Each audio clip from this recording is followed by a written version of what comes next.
Good afternoon, everyone. Welcome today to this webinar that is being organized by Foundation for Campaign Against Plastic Pollution.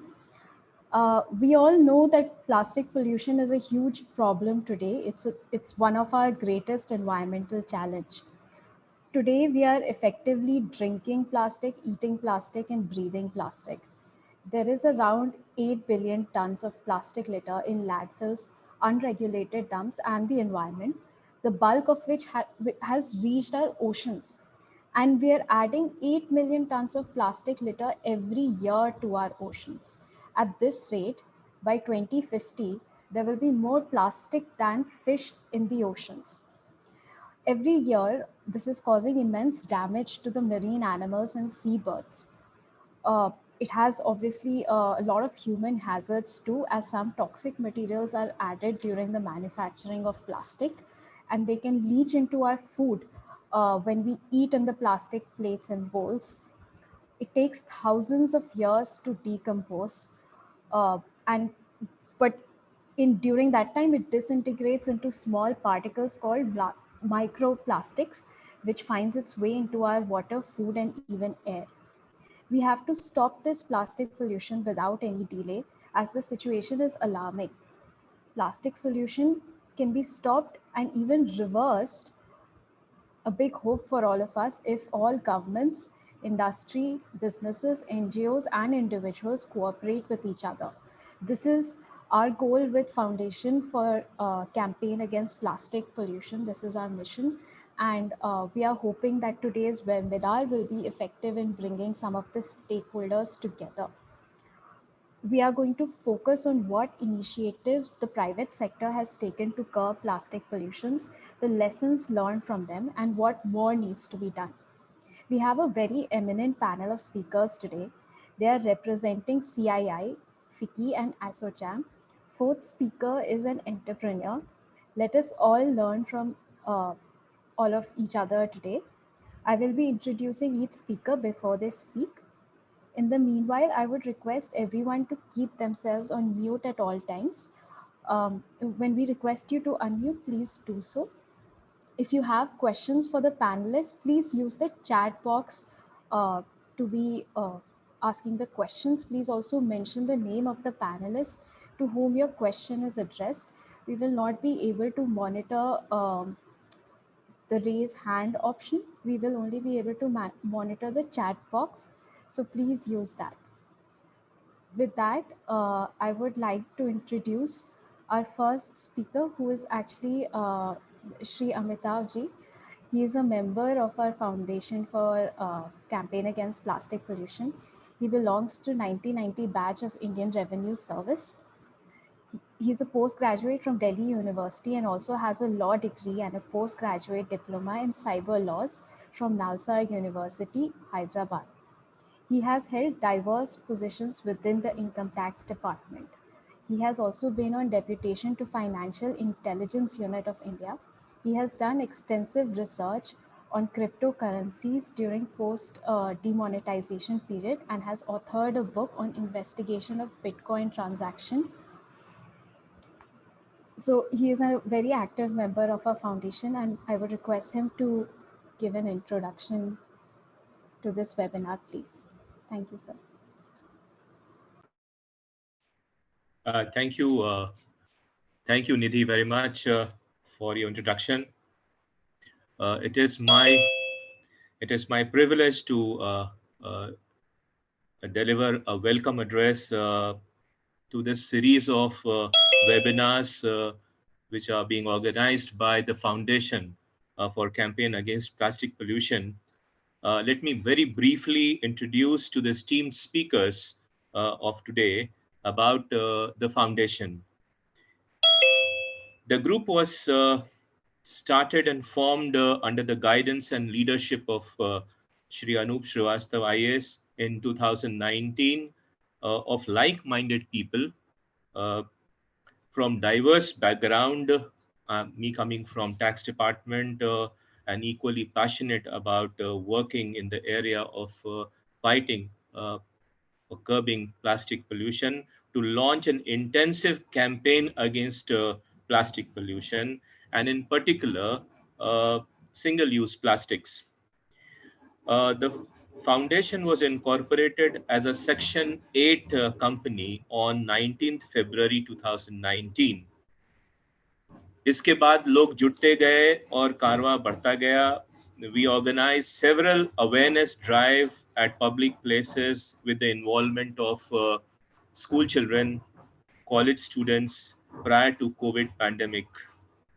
After the pandemic, our activities since April 2020 have been mainly restricted to the online space. We have been organizing webinars on diverse topics of public interest on various facets of public on plastic pollution with a purpose to create awareness, start debate, finding economic, feasible, and practical solutions, partner with government agencies to discuss effective policy formulation and course correction. And that is how our journey has been so far. Plastic has become an inseparable part of our lives, and we are in constant search for finding out ways and means to reduce plastic pollution. And stopping single-use plastic is one of the aspects, a small aspect of plastic pollution that we face today. Today, we are going to talk about the role of private sector in curbing or stopping plastic pollution. In fact, globally, private sector initiatives are helping in a large way curbing plastic pollution in many ways. Uh, the companies have forced alliance to develop solution that will minimize and manage plastic waste by enabling circular economy.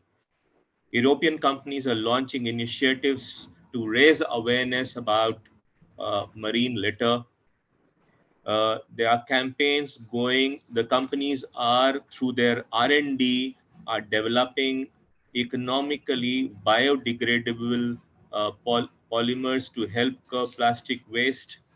And in 2016, the government, as part of the plastic waste management rules, introduced a novel concept and excellent policy approach of extended uh, producers' responsibility, which many producers in India are participating financially and physically uh, in helping in treatment of post-consumer products. Today, we shall know and learn from a very eminent panel of speakers about the private sector initiatives in India. I once again welcome the speakers on behalf of the foundation, and I also take this opportunity to thank the members of the foundation to connect with us in this webinar. Thank you very much.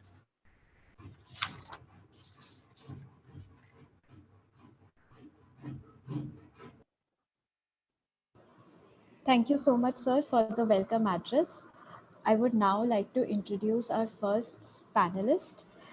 She is Ms. Nandini Kumar, consultant, CII ITC, Center of Excellence for Sustainable Development.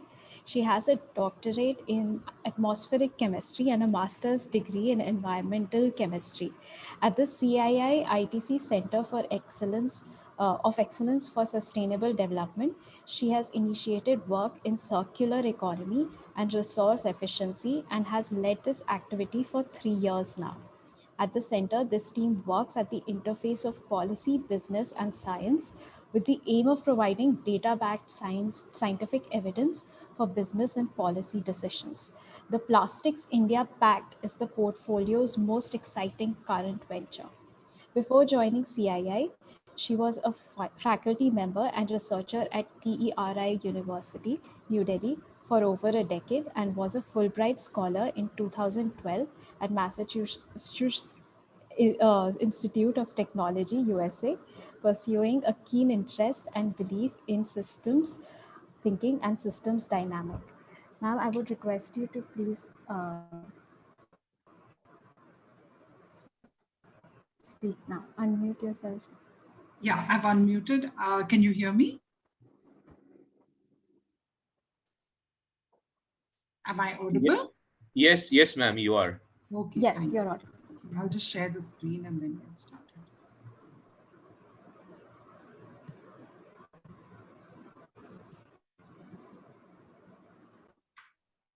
Is this visible? Can you see my screen? Yes, it is visible. Okay, great.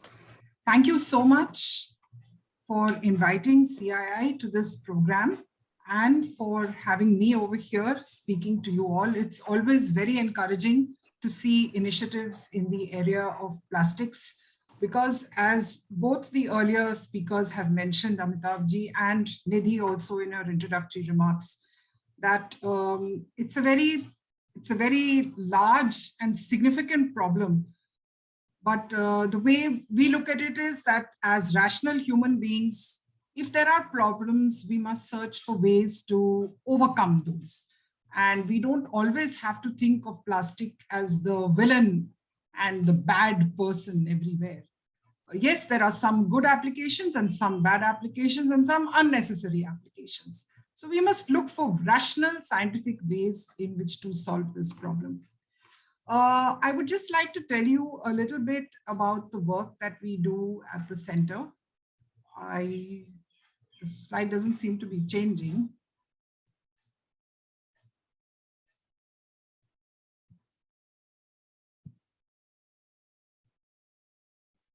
Yeah.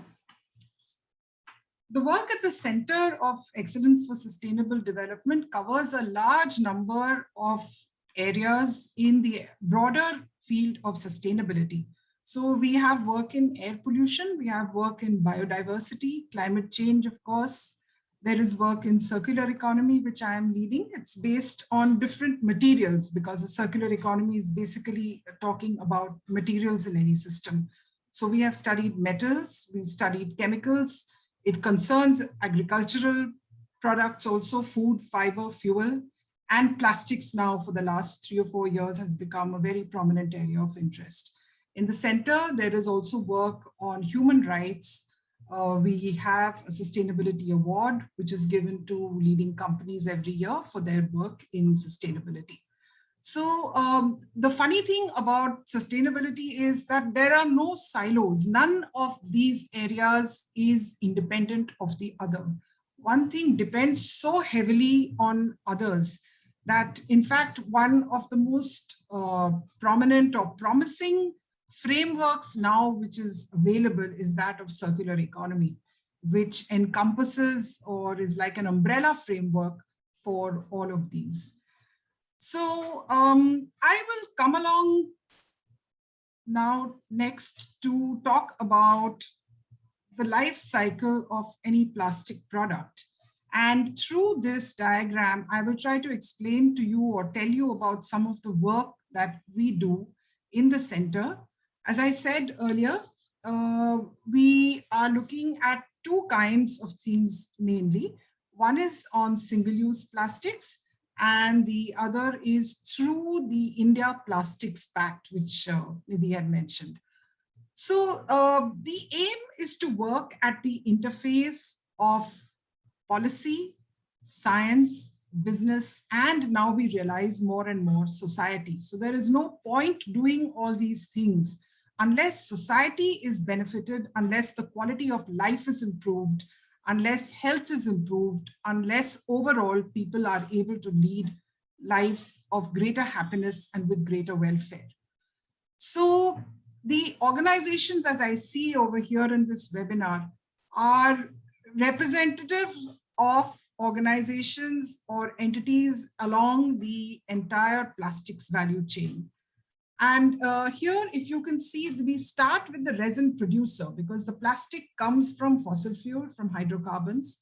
The carbon and hydrogen from there is combined in factories, energy is put into it, chemicals are put into it, there are additives, and they go to converters or packaging producers who make the different formats. They make bottles, they make sheets, they make films, they make tubs, they make containers of all different kinds. And those go to the brand owners, the companies that we know, for example, Coke, Nestle, Hindustan, Unilever, etc., whoever uses plastics in packaging or in their products. From there, they go to the retailer, and this includes e-commerce. Then these go to the consumer, people like you and me who use these products. And finally, we have the end of life. So you will find that everybody who's interested in plastics works in one or the other part of this whole value chain. This can be called the value chain, it can be called the product life cycle also. This applies to any product, whether it's made of plastic or metal or textile or wood or rubber or anything, any natural resource. So the work that we are doing on the India Plastics Pact spans the yellow circle. That is, we are looking at the entire plastics value chain in the India Plastics Pact. I will tell you about that a little later. But first, I would like to tell you about the initiative that we have taken on single-use plastics. And that is important for several reasons. One of them being that they are used only for a few seconds before being discarded. And I will also tell you some of the questions that companies ask us when we work on them on this topic. So many of them will say things like, but the plastic bag we are using is greater than 50 microns. The gauge is greater than 50. So one of the things to probably keep in mind is that it doesn't matter what the gauge is. The point is you're using it for just 1 second or 2 seconds and it ends up in a landfill. Right? Most of the time, that's what happens. So the idea is to reduce the consumption gradually, phase out, or then eliminate. So eliminate is considered a little harsh sometimes, but I think it would be better to phase these things out, but have a very definite plan on which item needs to be phased out. So with SUPs, the best thing to do is to identify items which we see are easily substitutable. It's not practical to ban something without ensuring that there is an alternative which is easily available, which is cost effective, and which does not place a burden on another natural resource. So it should not be that we go bio-based, bio-based, bio-based, biodegradable. Just because it's biodegradable doesn't mean it's good. You have to make sure that another resource is not strained. And for that reason, actually, the best way that human beings need to go is the way of reduction. We need to start reducing the requirement of these things in our own lives. Of course, that's a very long distant thing, but anyway, that's the way one should aim to move. Some companies approached us and told us that they were acting on the Prime Minister's directive and on their own initiative to reduce or to ban single-use plastics in their factories or on their campuses. But they came to us saying, can you develop a certification system? Can we show your certificate to someone and say that, yes, our ban has been verified? So we sat down last year and developed a guidance protocol, which is called the Single-Use Plastics Protocol. And we've implemented this at the pilot level in about 15 companies already. And now we are moving it to the next phase. So some common misunderstandings that come up here are related to the gauge, as I just told you. Another common misunderstanding relates to compostable and biodegradable plastics. Here it might just make sense to, maybe you all know this already, just to be careful about these words. There are no standards or labels in India right now which certify this. So when a plastic bag carries a label saying this is not a plastic bag, or this is completely biodegradable, or this is compostable, it does not mean that it's like a kele ka chilka, you know, that you just throw it anywhere and within 1 month or 3 days it will turn into khad or compost. No, that's not true. Compostable plastics need to be collected separately, need to be sent to an industrial composting facility separately. That is what compostable plastics available in India actually are supposed to do. But we don't have a separate collection stream. We are not even able to collect wet and dry waste separately. So it is better at this point to avoid the whole compostable and biodegradable term to be used. And many companies agree with this, that this is the way to go. You should, for the moment, we are not yet mature enough. Let's leave compostable out of the picture. Also, consumers come into the picture here, and this is where your organization is very important. If you tell a child that if a child sees the word compostable on a sweets wrapper, the tendency is, oh, if we throw it away, it'll be okay. You know, it doesn't matter. You feel it'll turn into compost, and you can throw it. But the point is that that degradation or the decomposition takes place after many, many months. And in that interim, it can choke drains and cause all the problems that normal plastics cause. So in fact, in the long run, it's probably better to use a recyclable plastic made of conventional plastic than to use something for which there is no separate collection stream. So these are some of the things that it has been very helpful working with companies, because our understanding has increased and so has theirs. Another thing that commonly comes up with SUPs is that there is no definition yet. We hear this from some companies. Now, the view that you can take on this is it doesn't matter if there is no definition. For SUPs, you just identify the item and see if the item is causing litter. If it is made of a plastic which persists in the environment, leave it. Phase it out, look for a substitute, or encourage people to bring their own, whatever spoons or cutlery or whatever it is. And because these lead to the formation of microplastics. So there are a number of issues involved with single-use plastics. The most important one being landfills becoming higher and higher and higher in all the cities that we see. And land is expensive. Why must we allow things to reach over there? All the value that goes into plastic when it is converted from a fossil fuel hydrocarbon base into the product that we finally see, all that value is lost when you throw it into the landfill. So you must design the plastic in a way that people are encouraged to retrieve and recover it. So this has been the story on single-use plastics, the protocol we have developed. We are going to register that now and use it eventually. I don't know how this has jumped to this point. Oops. I think I'll just have to do this again, sorry.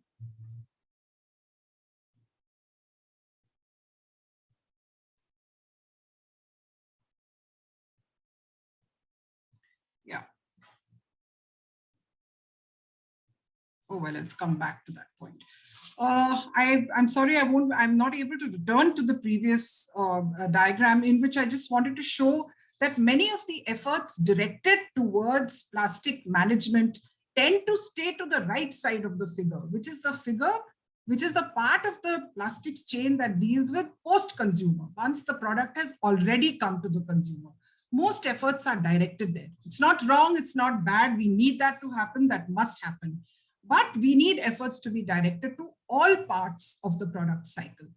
Therefore, and here I move to the India Plastics Pact, which is the vision of the India Plastics Pact is a world where plastic is valued and does not pollute the environment. So if, after all, why don't we see gold lying around everywhere? We don't see gold or silver or anything precious lying or littering because it has value. So if you are able to design a plastic so that it has value to a waste picker, to anybody in the informal sector, it will not litter. It's a simple, logical formulation. And if there's one thing that the COVID crisis has taught us very clearly, it is this: follow the science, follow the data. You follow the science and follow the data, you will come up with at least something which is tractable, something which you can deal with, something which you can find a solution for. But it's not advisable to ignore or pretend that the problem does not exist. It's better to acknowledge that it exists, find the data, do the measurements, and come up with proper solutions for the country. We all know solutions are needed. India is a vast country. We can do it. We are capable of doing it. We just have to see the problem in the correct way. WWF India and CII have joined hands to bring the India Plastics Pact. This is part of the Ellen MacArthur Foundation's Plastics Pacts, part of their New Plastics Economy report, which came out in 2015. And the basis of this pact is that it is a voluntary pact. It is signed up to by businesses in a particular country. It is based on reporting. So it's a transparent process in which companies' progress on these 4 targets is tracked. You can see these 4 targets on the screen. It mobilizes the entire ecosystem to start working towards a removal of plastics or a better dealing, the recognition of the value in the plastics. So the first target in this is addressing unnecessary and problematic plastic packaging. So the stress is on, this is on plastic packaging. This is the India Plastics Pact I'm talking about. There are 11 plastics pacts all over the world. USA, Canada, Australia, New Zealand, South Africa, Kenya, all these, Brazil, are all in the process of being signed or developed or have already been put into place.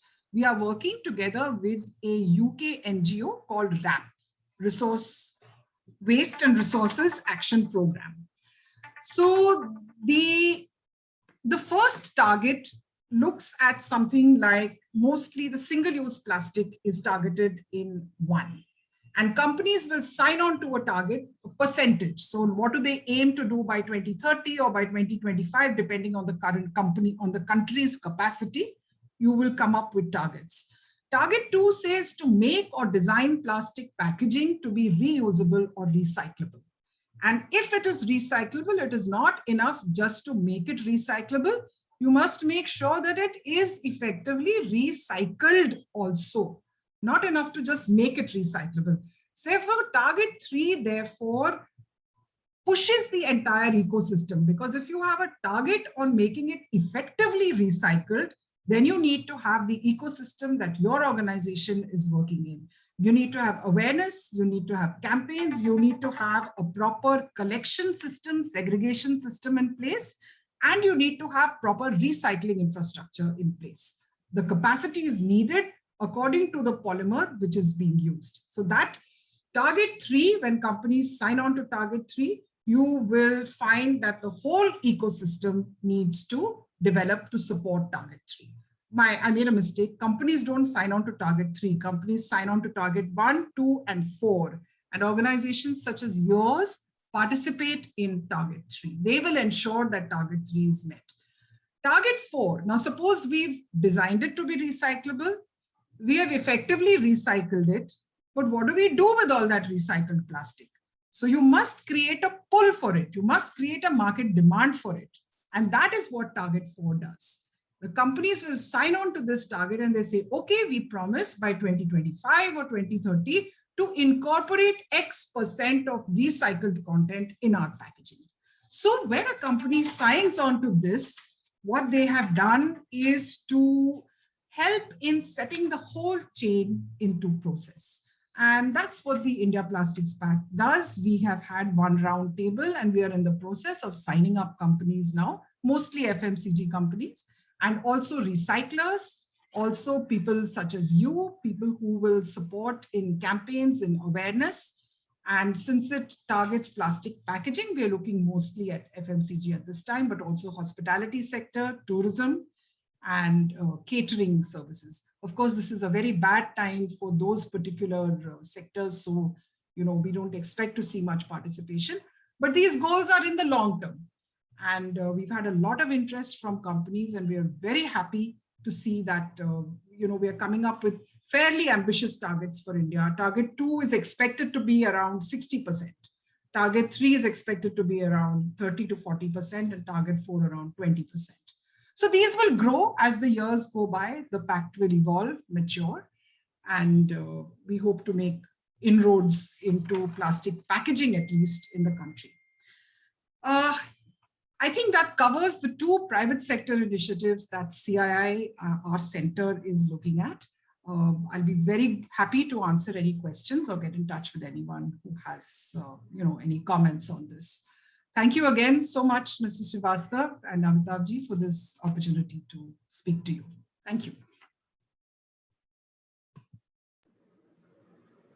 Thank you so much, ma'am, for that illuminating and fascinating talk.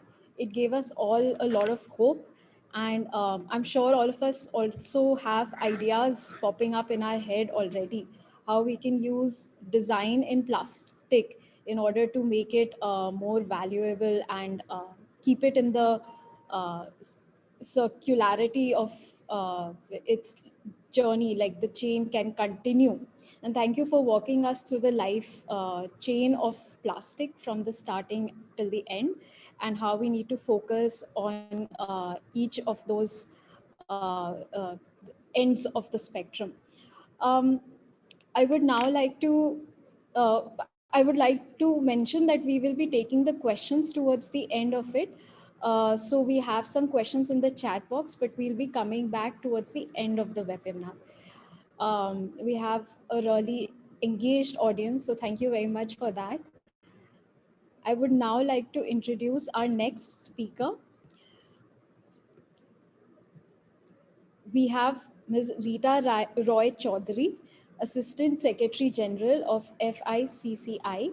Ms. Rita Roy Chaudhary is presently the Assistant Secretary General in charge of the domains of environment, climate change, renewable energy, power and coal, energy storage, sustainable mobility, sustainable finance, water and sanitation. She has over 25 years of professional experience. She has led FICCI's expansion in environmental, climate change, and renewable energy domains, and has initiated FICCI's foray in areas such as sustainable waste management, clean energy, biodiversity, sustainability, with stronger focus on regulatory and policy feedback and thought leadership in these areas. She is the focal point of FICCI Renewable Energy CEO's Council, FICCI Council on Sustainable Mobility, and steers FICCI committees on environment, climate change, solar, wind, and bioenergy, energy storage, and the FICCI Water Mission. She is the nodal point for the India Sanitation Coalition and a member of its steering committee. She has obtained her bachelor's in economics from Miranda House College, University of Delhi, and her master's in economics from the Delhi School of Economics, University of Delhi. Ma'am, I would like to request you to please unmute yourself and speak. Thank you. Am I audible? Yes, you're audible. Okay, thank you. So thank you for that long introduction, and thank you for inviting me to speak at this very interesting webinar on private sector initiatives to curb plastic pollution. I have a small presentation that I'd like to make, if you can give me the sharing rights. So I'll put up the presentation and then. I think you should be able to share. Thank you so much.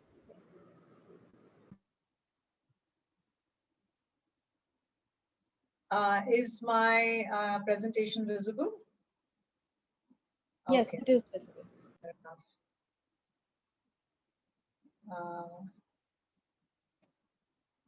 Yeah, okay. Firstly, I'd like to say that as FICCI, we've been very strongly, engaged in plastic waste management, and actually, the all kinds of waste management initiatives, whether it's plastic waste, municipal solid waste, electronic waste, biomedical waste. We've had a very strong engagement with both industry and government. And we believe that policy advocacy lies at the heart of this. And as an Apex Chamber of Commerce, our primary role is policy advocacy. But we also believe that it's important to back that up with thought leadership and research, and importantly, build awareness and behavioral change before we can actually bring about change in society and businesses and all individuals towards responsible plastic waste management in the first place. So we've been doing a lot of policy advocacy, both with the center and state governments. And as all of you would know, that there is the plastic waste management regulation that the center came out with in 2016, which was amended in 2018. And then we have a draft amendment in 2021 as well. So we have been at the heart of the policy dialogue with both industry and government at the center and at the state level also having regular dialogue between the two that we facilitate. We've also been partnered with the Ministry of Environment and Forests at the national level for stakeholder consultations when they first amended the rules in 2018, and we've been partnered to them for national consultations. We have a plastic waste management committee in FICCI that drives the issues of various sectors and represents a common voice of industry to the government on plastic waste management regulations and issues, and creating an enabling environment for industry. And we look at different sectors which are impacted the most or which have the larger role to play. For instance, FMCG, e-commerce, IT, food processing, chemicals and petrochemicals, as well as other sectors. We've also been investing a lot of our time in thought leadership and research. We are currently on the way to finishing an empirical study that we are doing in partnership with one of the IITs, and it will be released very soon. It's an empirical study on how collection efficiency is seen at the ground level for plastic waste management. So we are putting our energies behind an empirical study, because we believe that it's important to take the learnings from the ground to policy advocacy and policy direction and dialogue with the government. We have also with GIZ partnered in mapping out the good practices of corporates in plastic waste management that we are just about to release in a couple of weeks. And we've been creating dialogues on plastic waste management through various webinars and conferences. FICCI was the partner to the Government of India for the World Environment Day in 2018, when there was a nationwide call on beating plastic pollution. And that was when India was the host of the World Environment Day. Then recently, beginning of this month, we kicked off a nationwide awareness campaign with the Ministry of Environment and Forests, also partnered by GIZ and others in this initiative, where the whole intent is to create awareness among citizens, amongst school children, universities, different kinds of stakeholders on the importance of plastic waste management. I don't want to go into the details of the regulatory framework and the regulatory environment, but just to say that at the center, we have the plastic waste management rules at the national level. The government has formulated an extended producer responsibility that comes on the producers, importers, brand owners. And recently we have seen an amendment that has been out for which also we've had extensive dialogue with the government. But what we are seeing increasingly are the different state level regulations that are coming out. Today, around 25 states and 6 union territories have issued different kinds of notifications and orders pertaining to ban of single-use plastic. And just to give you a few examples here, for instance, Andaman and Nicobar has come out with a ban on plastics itself. Chandigarh has issued a ban on plastics, thermocol, styrofoam. Goa has issued a ban on plastic carry bags and items made of plastics, including the burning of non-biodegradable garbage. Gujarat has put out legal guidelines on reduce, reuse, and recycle. And Kerala has come out with a ban on single-use plastic products like carry bags, disposable cups, straws, PET bottles, etc. And we see this kind, different kinds of regulations on different products which are considered single-use plastics that are being legislated by the different state governments. And the reason for me to state this is to say the kind of pressure that is there in terms of plastic waste management, but how this is also giving a momentum and fillip to various initiatives. So what we, as part of the mapping that we are doing of corporates who are engaged in plastic waste management, some of the things that come out clearly here are, the kind of financial incentives or the kind of incentive. the kind of financial incentives that are being developed by corporates to make some of these programs around plastic waste management, sustainable programs. I'm sorry, I think some mics are on. Yeah. Can I continue? Yes, please. Yeah. I would request everyone to keep themselves on mute. Thank you. Ma'am, you can continue, please. Thanks. So the kind of financial incentives or different kinds of programs to build sustainability of the initiatives that corporates are taking, and some of those examples are like corporates are seen investing in technology for recycling activities which are being carried out by social entrepreneurs. There are also consumer incentive programs to ensure plastic waste collection. For example, Marico has a program around consumer incentives. HUL has a program where it is ensuring financial inclusion of waste pickers, and that's not just the only thing, but some of the examples that I've put out here.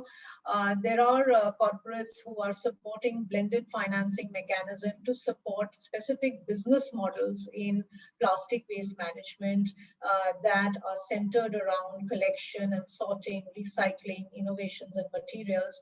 And then, example of ITC, which is, which has a program where they're looking at creating a source of sustainable livelihoods for the waste pickers from the byproducts and end products of recycling.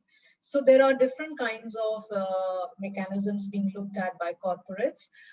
The other thing that we've seen is the kind of processing and energy recovery that is happening through some of the programs. For instance, there are initiatives of corporates that are leading to energy recovery, to plastic waste conversion to pellets and other useful products. Then initiatives around multi-layered packaging conversion to recycled plastic granules and then using the granules for other purposes. Conversion of plastic waste to fuel and use of plastic waste in cement kilns. So there are different kinds of initiatives which center around processing and recovery. And then there is also several initiatives centered around awareness and behavioral change. So there are community awareness programs that many corporates are supporting. There are awareness of stakeholders across the supply chain of extended producer responsibility on responsible handling of waste. Then there are different incentive programs as well as programs targeted at school children. So there are community related programs, there are school children related programs, there are different citizen awareness programs that are being carried out by corporates. Just in terms of the mapping that we did of 17 different corporate initiatives across the country, and we see that these are spread out across the country, and these are some of the corporates that we have mapped. So we see a very good geographical spread. Some of these corporates are, for instance, Marico, Pepperfry, Walmart, their initiatives are pan-India. Whereas other corporates are looking at certain geographies, and we see a lot of corporates in some of the states, but overall we see many of these corporates having initiatives pan-India. And then in terms of looking at how the corporates are supporting across the value chain of plastic waste management, we are seeing initiatives across source segregation. For instance, Godrej, Hindustan Coca-Cola Beverages, Hindustan Unilever, Nestle, they have initiatives around source segregation. The All India Plastic Manufacturers Association, Coca-Cola, Walmart have initiatives around collection. There are a set of corporates who have initiatives around awareness and behavioral change. Then some of them working on collection and recycling. Then in processing, recycling and resource recovery, and in sustainable packaging. So we see that, across the value chain of plastic waste management, there are different initiatives of corporates centered around that. And in terms of partnerships, also we are seeing different kinds of partnerships emerge across the value chain. For instance, corporates are partnering with social entrepreneurs, with the local municipality, with citizens for source segregation. For collection, there are different kinds of partnership models with social entrepreneurs, waste management companies, ULB, which is the urban local body, or a PRO, which is a producer responsibility organization that does some of these activities for a corporate or works jointly together, to handhold them. So there are different kinds of partnerships emerging for collection. In processing and recovery, we see that there are partnerships which are there with waste management companies, which are helping in the processing and recovery with municipal corporations and PROs. And on awareness and behavioral, we see there are partnerships with NGOs and other accelerators that's happening. So that's the kind of partnerships. So it's important to note this, that, after all, plastic waste management is a movement which has to be, which has to be built up through partnerships. And that's the only way that this can be a sustainable program.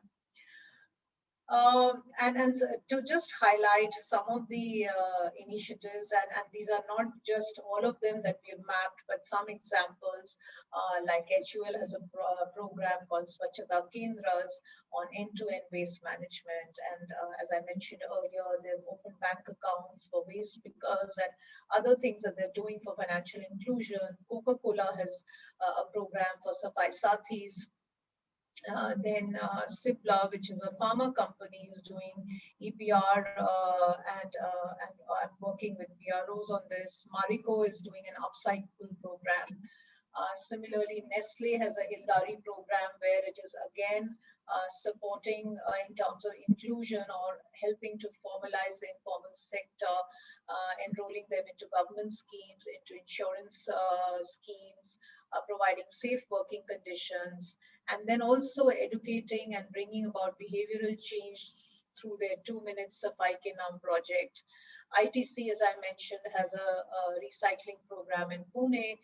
Walmart is doing recycling of plastic waste and collection of multi-layered plastic in collaboration with a producer responsibility organization. Pepperfry, which is an e-commerce company, is also working with a PRO across the country.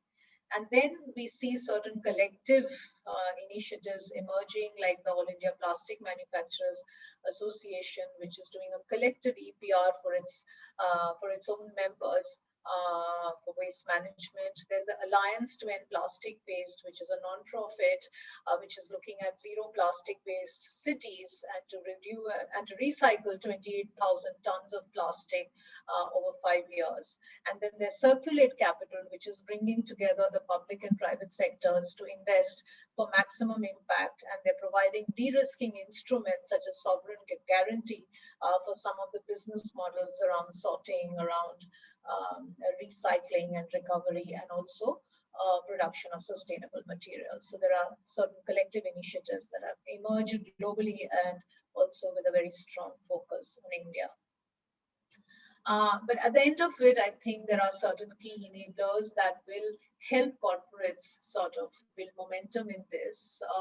We see a lot of action from the private sector as not just as part of their EPR, extended producer responsibility, but going beyond their EPR as well, in support of plastic waste management and recognizing the fact that this is important from an environmental point of view, but also from an economic and business resilience point of view.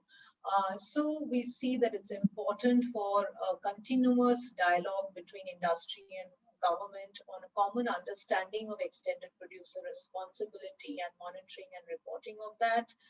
And of course, there are bans around single-use plastics across the country, but we feel a phased approach is essential to doing so because a lot of livelihoods are connected with single-use plastics, and the definition of single-use plastics itself is very, very important. And also the development of alternatives that will replace the single-use plastics. There's also a need for uniform guidelines and implementation across the nation. We see different regulations come out and different interpretations of the regulations across different states that make it difficult and onerous for the private sector to sometimes comply with these regulations effectively on the ground. So there are, certain compliance related aspects which will need to be seen in order to make it easy for the private sector to move forward with their EPR. Of course, integration of the plastic waste management and municipal solid waste management and how these two are looked at, because ultimately a lot of the plastic waste lands up in the municipal solid waste itself. So there, in terms of the harmonization and the need for an integrated approach to look at both, at the end of the day, it is the urban local body which is responsible for this, and different stakeholders who are involved on the other side. So therefore, an integrated approach is very important. Segregation at source is going to be absolutely critical, and we see a lot of corporates trying to emphasize in their awareness programs around segregation and sorting. Adequate infrastructure for recycling is going to play an important role. The involvement of the informal sector is undoubtedly very important, very crucial in the Indian context. We see a very large involvement of the informal sector and how they are integrated and ensuring that there is a source of livelihood, and their upgradation and trying to formalize the informal sector will also be an important step. And last but not the least, it's very important to create the market linkages for all the products that come out from the recycling and recovery process. So that can ensure also sustainability of the programs that corporates are engaging in. So I will end with that, and thank you for your attention and for the opportunity to speak. Thank you very much. Thank you so much, ma'am, for this, for shedding light on FICCI's initiatives and also some examples of the regulations in states and how we need to have a uniform policy across all the states, and some specific company examples, how they are implementing this. Maybe like Nandini ma'am mentioned, the Indian Plastics Pact, we can get them to sign on to that and use the examples that were mentioned. And thank you for showing us the way forward as well. I would like to introduce our next panelist, Mr. Shailendra Singh, CEO of Sustain Mantra. Mr. Shailendra is sustainable development strategist with keen appreciation of the impact of climate change on business models. He's a Bachelor of Chemical Engineering and MBA. He has over 3 decades of technical and commercial experience in chemicals, plastics, and packaging with leading global MNCs in Asia Pacific region in senior leadership roles. His last role was that of MD and CEO of DIC India Limited, a public listed Japanese MNC based out of Noida in India. He now runs his own company, Sustain Mantra, focusing on sustainability and circular economy, and is managing partner in Green Easy LLP, consultants to build the environment. He has held board positions in Indian Institute of Packaging, Society of Plastic Engineers India, All India Printing Inks Manufacturer Association. He firmly believes that in order to bring about change at scale, the 4 C's are most important: collaboration, commitment, commerce, and communication. And it is with this attitude that he is focusing on the MSME segment in India, encouraging them to take the first step in the sustainable journey. Mr. Shailendra, I would like to welcome you, and if you could please unmute yourself. And thank you, Nidhi, and thank you, Srivastavji, for inviting me. And it's a pleasure to be in such an august company. I am mindful of the time, and also thank you for inviting ASSOCHAM to this event. Like the previous speakers and associations, ASSOCHAM is also involved in the sustainability sphere, largely in energy efficiency, renewable energy, and in the built environment. Plastic waste management is a little new subject to ASSOCHAM, but surely it is gaining a lot of importance. So if you just give me a second to throw up my slides, I'm conscious of the time. And so I think I may have overdone the number of slides, but I'll try to keep it as crisp and to the point as possible. So without sort of further ado, the subject that I wanted to talk about was, we heard so many good initiatives that are being done by the private sector and NGOs and everybody else. But we also know that this is the decade of action. And therefore, coming from an industrial and an industry background and having built businesses across Asia Pacific, we always want to see, how can we do this faster and what does it mean on the ground? So what I'm about to share here are some thoughts. They are meant to trigger a different way of thinking possibly. Not all the ideas that we present are maybe very novel, but hopefully we'll be able to get some good feedback on this. So first, a couple of minutes on the conundrum, right? Everybody knows about the problem statement, but I'd like you to focus on the three graphics at the bottom of the screen, where in the context of India, we have a huge rag picker population, but very few of them even have an identity. So we have a social dilemma to deal with.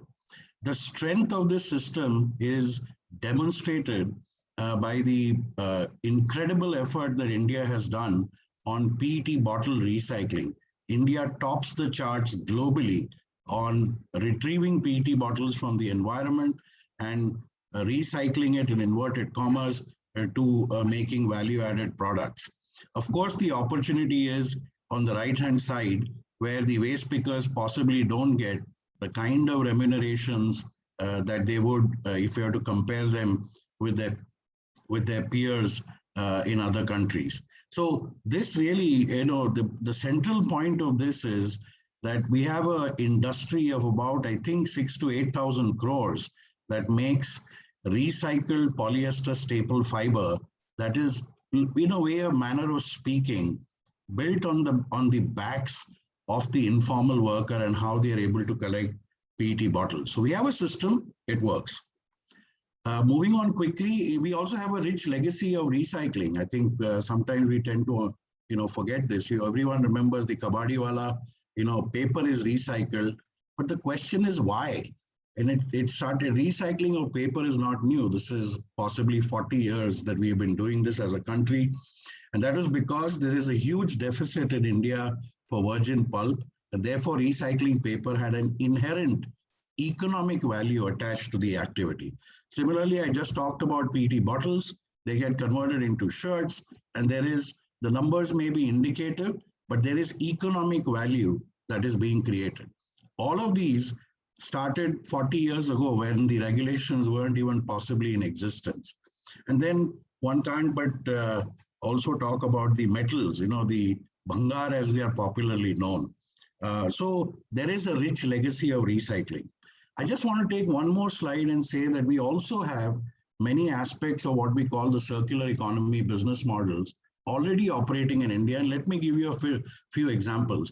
Most of us would be very, very aware of these pictures. You have the guy who fixes, items from your kitchen to somebody who can tailor clothes for you, or if your clothes are torn, he'll stitch it for you, the cobbler, etc. So this very, to my mind, these are circular economy soldiers. They are, furthering the concept of reuse and refurbish. And then you take it one level and give it a brand, then you can, a cobbler need not be a cobbler. He could be termed as a shoe garage. And that's a different way of looking at this. We talk about the informal waste workers, but we don't talk as much about these individuals, these individual entrepreneurs who are omnipresent in every city in India. We almost kind of see through them, but they are performing a very important function for us for this new term, circular economy and sustainability, that we are just about getting used to in India. So we have a rich legacy. Let me jump. I wanted to use these slides to set the context. Let me jump to the question about what is it that we need, for making an effective waste management system in India. Now, clearly there are many cogs, right? You need collection, segregation, consumer awareness, regulations. But very often we don't talk about finance and how is the finance going to come from? Where is it going to come from? As we talk about these various aspects, at the core of it, there are one or two issues that need a solution. So let me try to explain that through my next slides, and I'll try to be quick about it because I want to give back a couple of minutes to the organizers. So taking the first one, and here's a little different thought, right? So when we talk about collection, what are we really talking about? It's about a reverse logistic model. How do you collect waste pan-India and bring it to a point where it can be, products can be created about that, from it.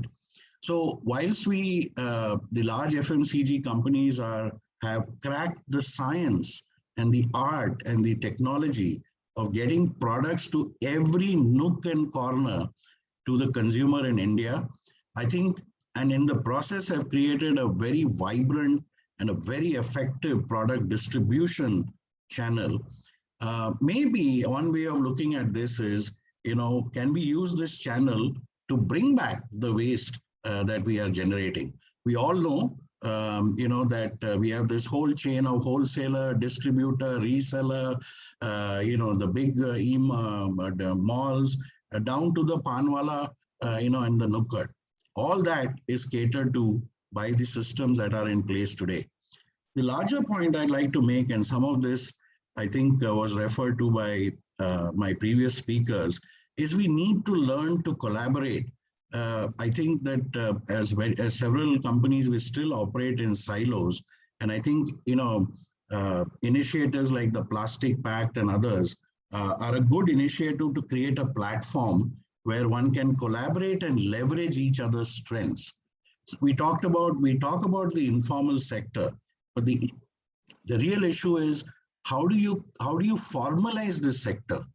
And one possible way, this is offered only as an ideation, and taking advantage of the August group that is on this webinar, could we have, PROs or WMAs, waste management agency, at least sign up to employing 25% of their staff being rag pickers, in the hope that what the government of India could not give, these waste management agencies and PROs would give to the informal sector, which is an identity card.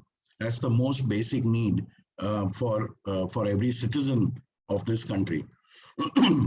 Similarly, when we talk about segregation, at the heart of it, there are three initiatives, right? There's harmonization of packaging structures, there's source segregation, and there are some technologies that can be used. So, and a lot of the brands are really looking at how do you harmonize these various packaging structures that exist in the environment today? Is there a scope to consolidate or not based on performance? Can polymers be used which are known for recyclability? Cradle to cradle mindset and approach is now beginning to enter into the corporate packaging development sector more and more actively.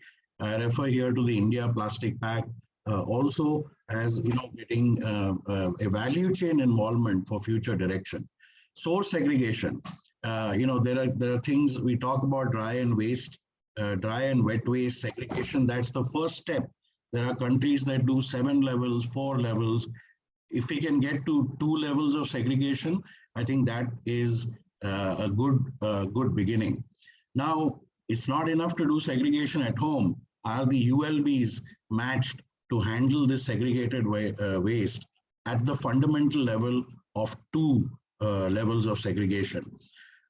There are some technologies that are being worked on now where you can identify polymers in the waste stream, for example, with watermarking or packaging films, automated optical and AI-based sorting systems that will help speed up and deal with the huge amount of waste that's being created.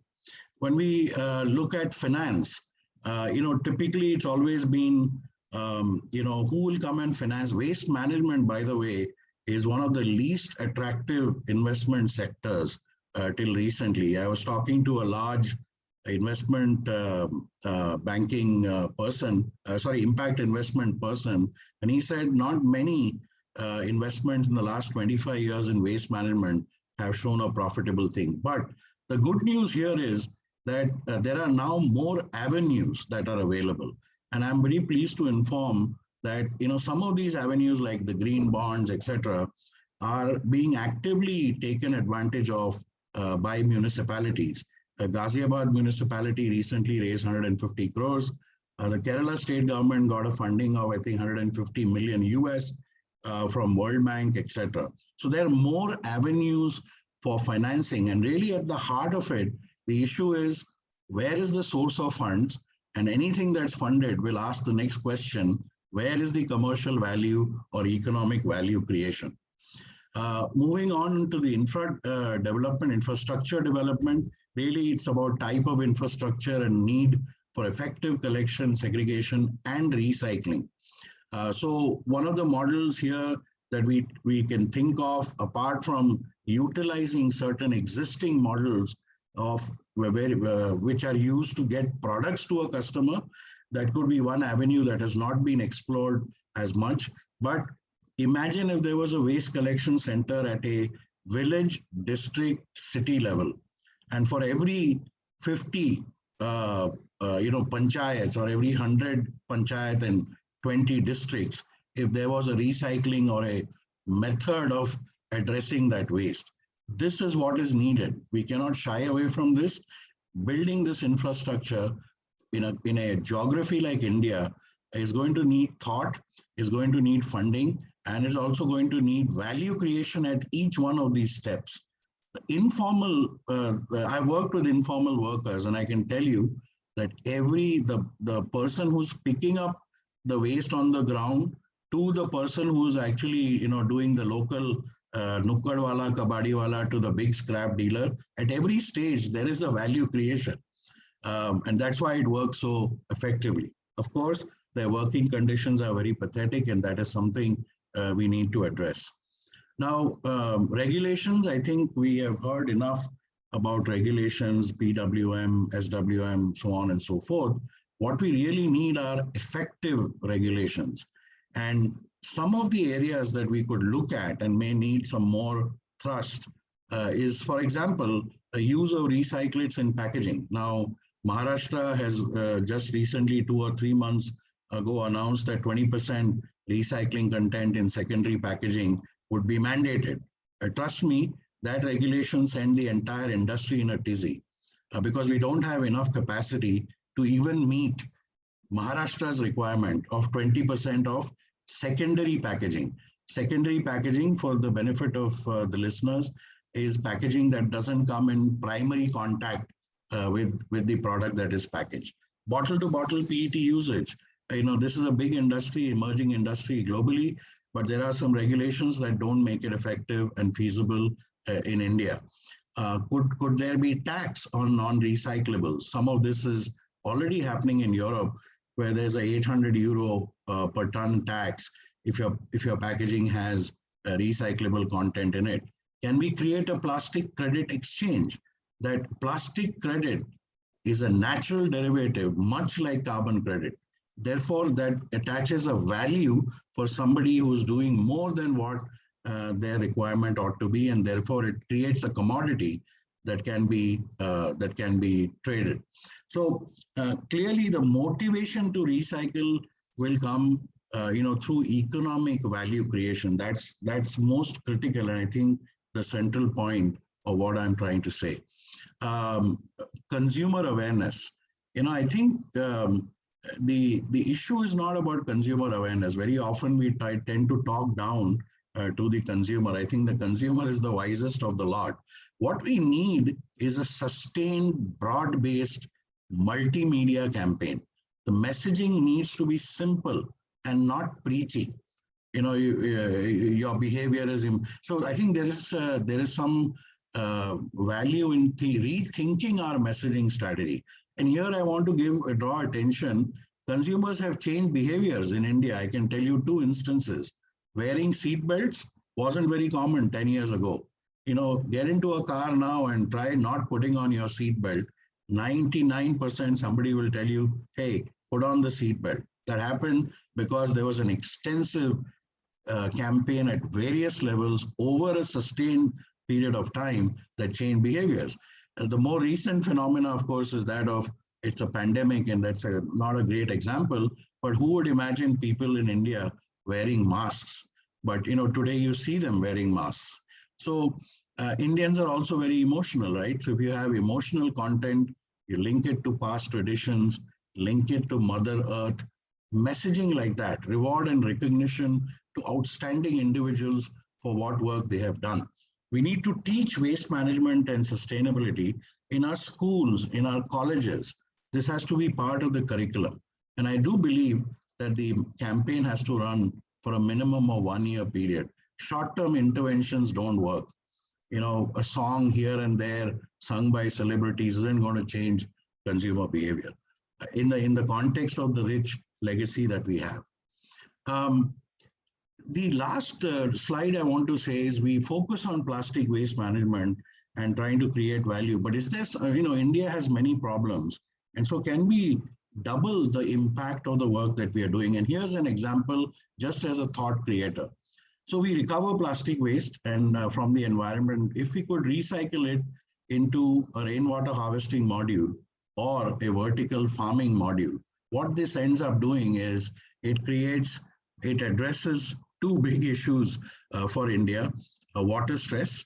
It also creates in the value chain potential for new green jobs, and there CSR funds can be deployed here. There's skill development. We talk about water stress, we talk about rainwater harvesting, but who's going to do it? If your power fuse goes into your house, you can call the Mr. Raju, and who is not very educated, but who understands how the wiring is done in the house. If you want to, put a rainwater harvesting module in your house, who do you call? And just imagine that you had now 100,000 Rajus who could fit rainwater harvesting modules in your house. Similarly, on the vertical farming bit, where as we generation has got and living into towers and we have got higher and higher into the air, we have lost touch with our ground, we have lost touch with soil. And so how do we bring that element into our daily lives?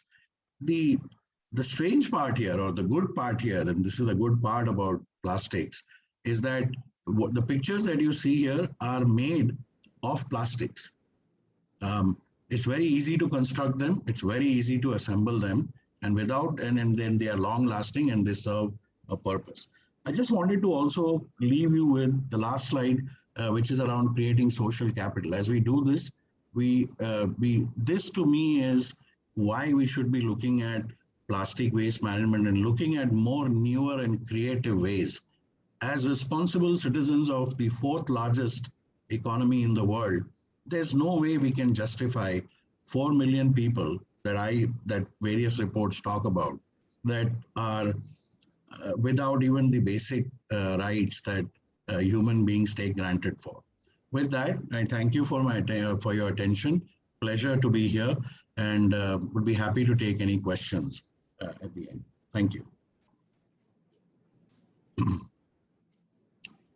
Thank you so much, sir, for this very insightful presentation and talk.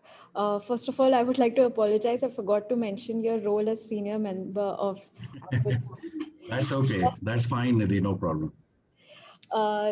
Secondly, thank you for all the ideas. I think in some of our previous discussions and webinars, like we always think of what will happen to the livelihoods of plastic manufacturers, but you have given us lots of ideas for green jobs and how there is another scope and potential for creating lots of employment and also improving the conditions of the people that are involved in the towards the end of the plastic chain. I would like to quickly introduce our next speaker. Next panelist, Mr. Nandan Bhatt, founder and director, Ecokari, Humanizing Fashion. Mr. Nandan has over a decade of experience in the business development and procurement sectors of reputed companies like Tata Telecom, Sony, Future Group, and SIFI. With profuse expertise in managing projects, large teams, and market relations, he founded Arohana Eco-Social Developments. After leading Arohana for more than 7 years, he went on to found Ecokari, Humanizing Fashion. He is at heart an innovator and has been pivotal in starting and setting up the innovative process of upcycling waste plastic into sustainable fabric. He dreams of integrating various forms of indigenous Indian crafts with Ecokari's upcycled handcrafted fabric, thus giving new hope for the revival of crafts that are on the verge of extinction and now, due to COVID-19, are currently struggling. Sir, welcome and please. Thank you, Nidhi. Thank you, Anupji, for actually inviting me for this seminar. My presentation will actually start from the points which Shailendra actually touched on the last slides. So it will be actually the continuation of the slides. I'll just start it because that as an organization, we are doing what Shailendra touched at the end of it. So since the time is too less, I have actually reduced the number of slides heavily. Is it visible, Nidhi? Okay. As an organization, we are called as Ecokari. We work with the upcycling of single waste, plastic bags, biscuit packets, chips packets, gift wrappers. We have also started using cassette and video cassettes. This is why was this started? So generally, we actually start with why we have started this, where we touch upon the plastic pollution and all that. But I could see that this was already covered in all of the 3 slides prior to this. I shifted them. So I will start exactly now why we have started. So this will be in the continuation of the Shailendra last 2 slides. So we started to resolve the waste management, especially that non-biodegradable and difficult to waste plastic. Then we are enabling livelihoods by creating opportunities for women and youth, reviving the heritage by using charkha and spindle. We are actually working on 2 basic missions. One is we are trying to conserve the environment by upcycling the single waste plastic bags, difficult to upcycle like these biscuit packets, chips packets, gift wrappers, audio and video cassettes, jisko koi upcycle nahi kar raha. So we are working with them. And then we upcycle them using charkha and handloom. So by doing that, we actually are enabling the livelihoods for women and youth from the humble background. Now, having said this, what we do here is that we train women and youth. So we're not working with the weaving community here.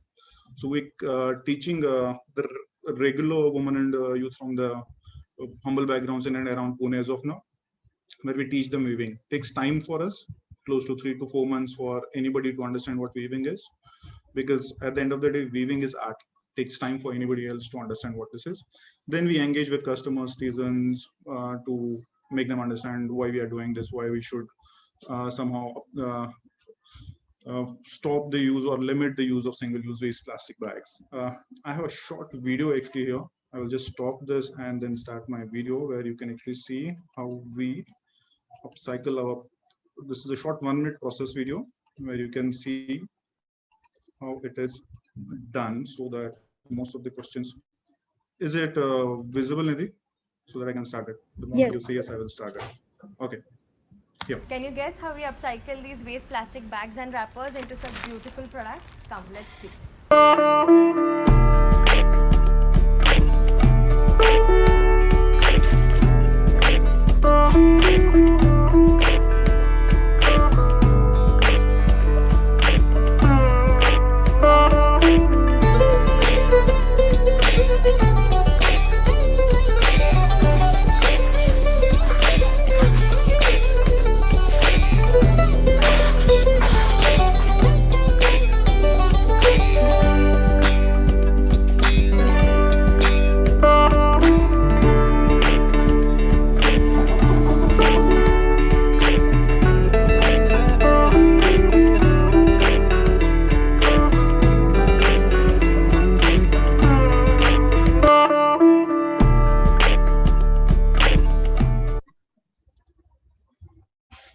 this was short video about the process which we are doing. I'll go back to the process. Uh,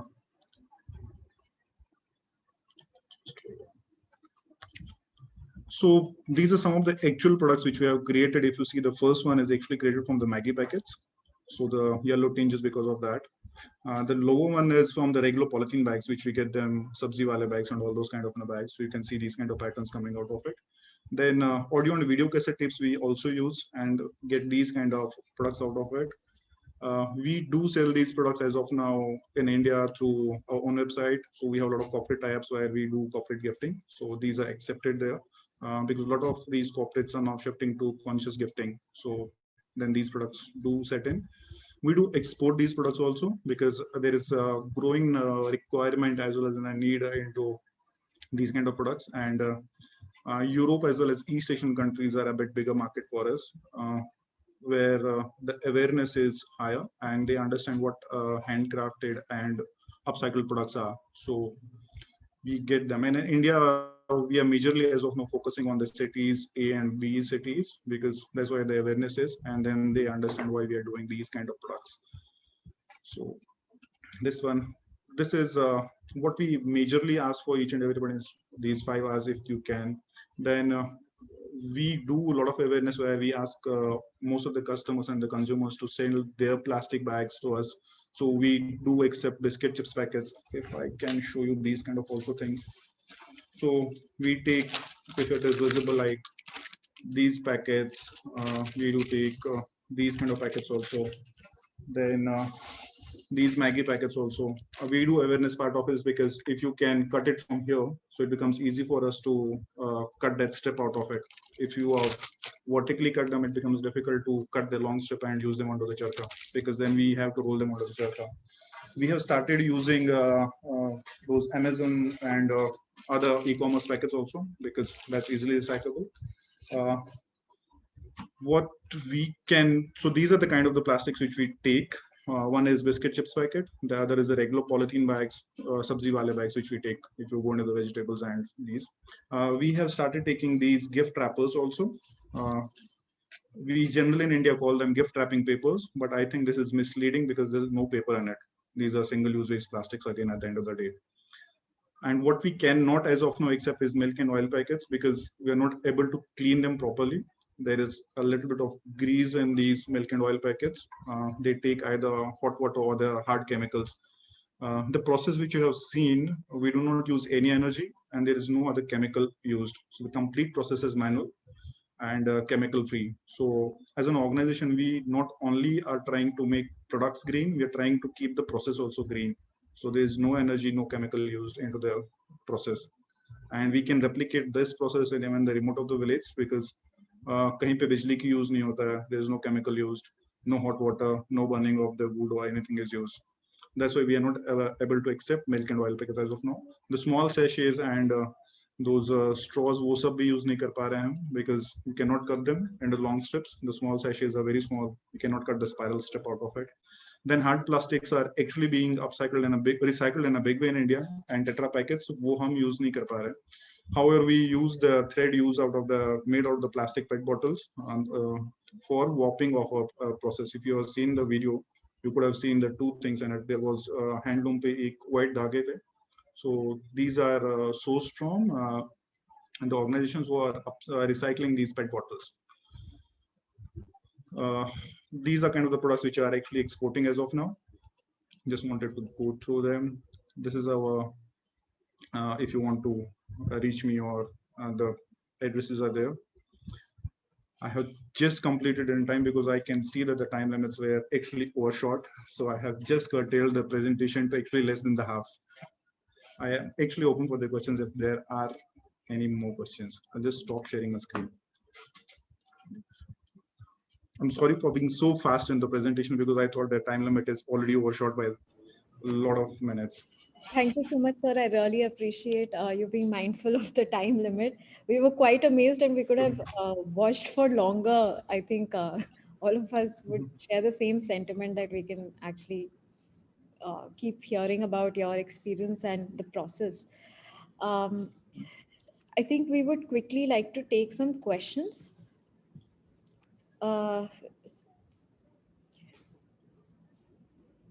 we have a question on food packaging. So this is from Nitin Mishra. If he's still here, maybe he can unmute himself and ask the question to the panelists. Hi everyone, this is Nitin Mishra from Dabur India Limited. Actually, my question to all panelists. Actually, if we are seeing government bodies also saying to work on the reduction of virgin plastic. So as a brand, we are ready to reduce the virgin plastic. But if we are working in a FMCG company, then as per the current rules and guideline, we cannot change our primary packaging. Because if we use the recyclable plastic in our primary packaging, then it's maybe create the contamination. So we are working in tertiary and secondary packaging. So if any alternate way is available in India to how can we reduce our primary packaging? This is the question. Thank you for your question. Would any panelists like to answer this?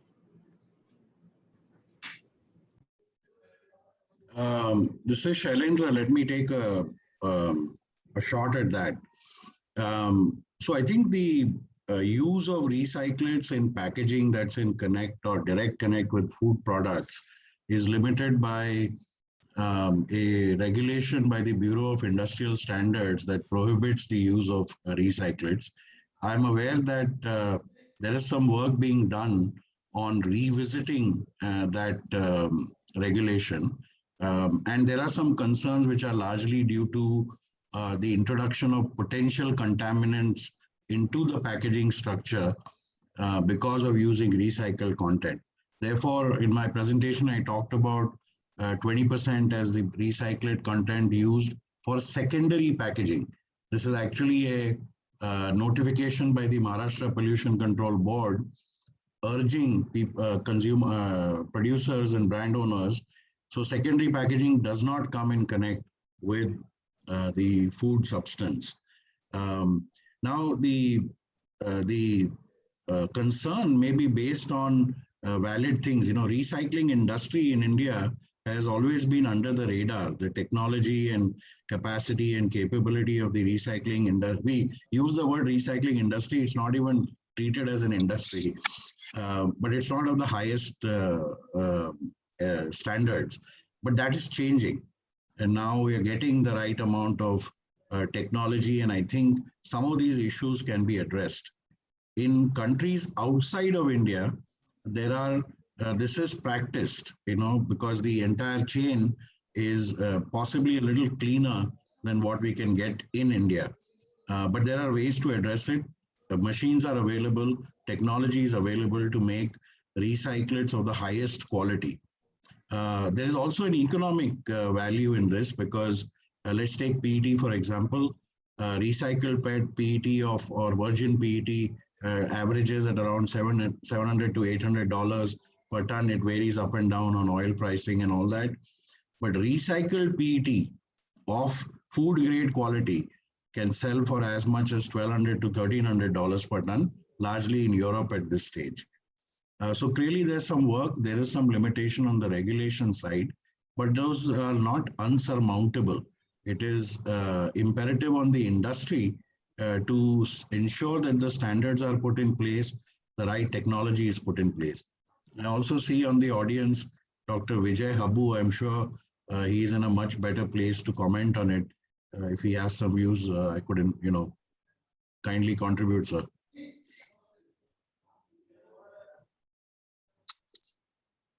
Am I allowed?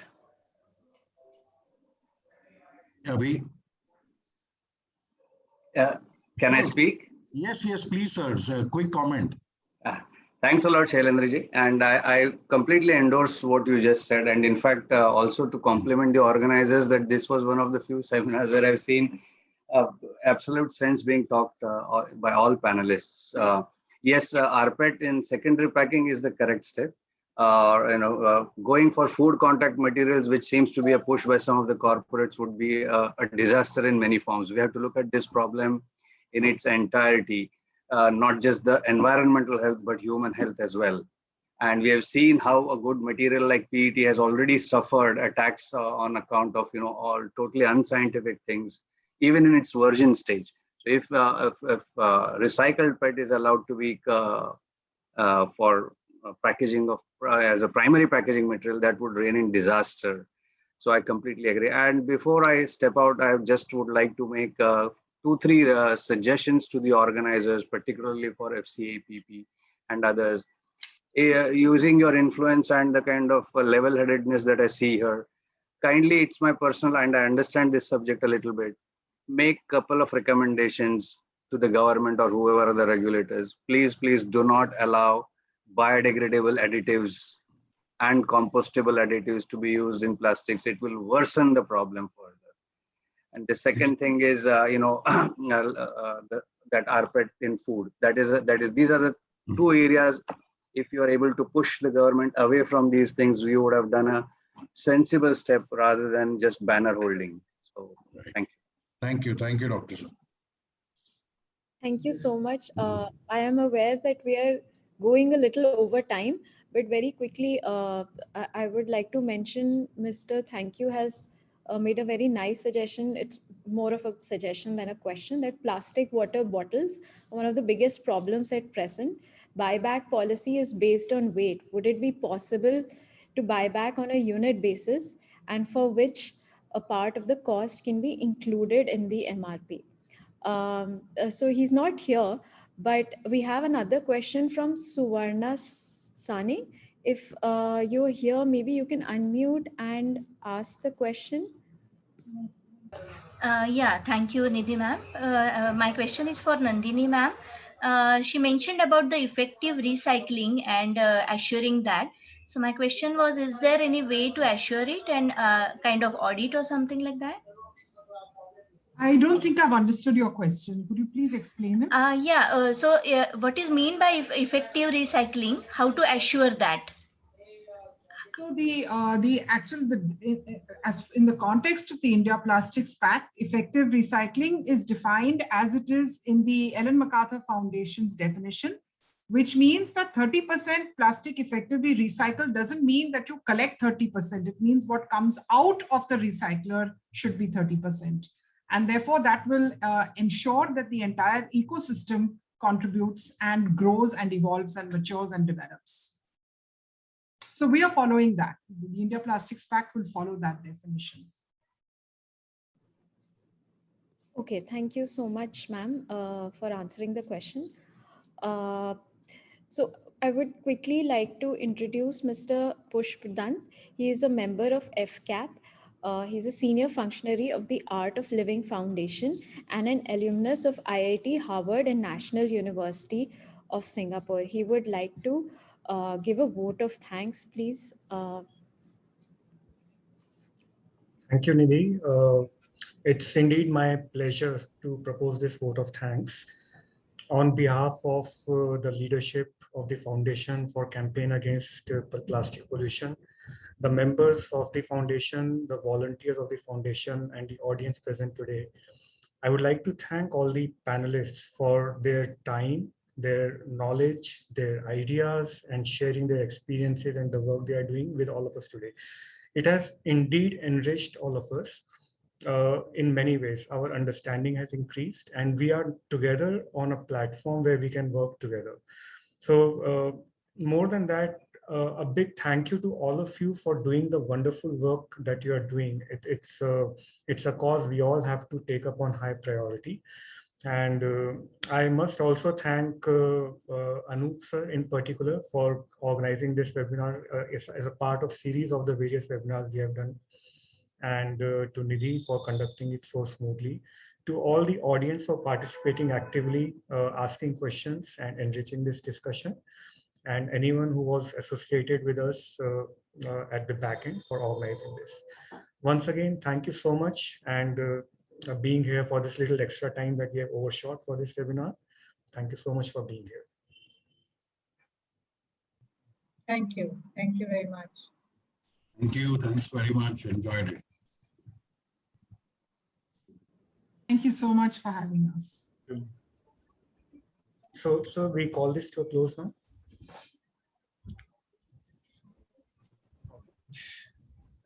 Thank you, everyone. Bye-bye.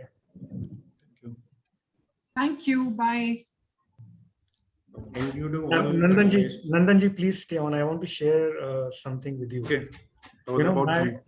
My grandmother, when I was young, 7, 8 years old, I used to see her. She had a small handloom. We had a small handloom at our home. And she never used to throw any plastic bags from the house. It was banned. We could not throw it. And then she would cut them. I was wondering why this long thing just to make a chata.